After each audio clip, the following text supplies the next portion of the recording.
Hi, mayong adlaw. Plano na sa kung maghimo ko amino acids.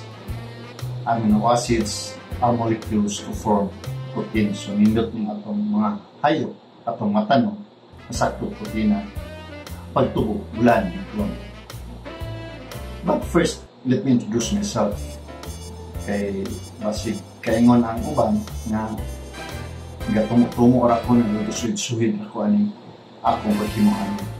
But no, I was trained in this kind of preparation dito sa Nazareno, Negros Island Sustainable Agriculture and Rural Development Foundation Incorporated in Dumaguete City last May 29 and 30, 2008. That's 17 years. Natural and organic fertilizer and vitamin speculation. So, kani ganahan naguguan kay sustainable tayo. And usapon,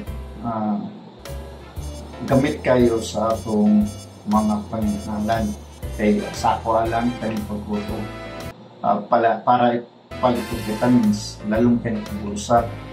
Usapon kaning klase nga vitamins sa bisin ta fertilizer dili po na-expire kaning ilan ni katuig.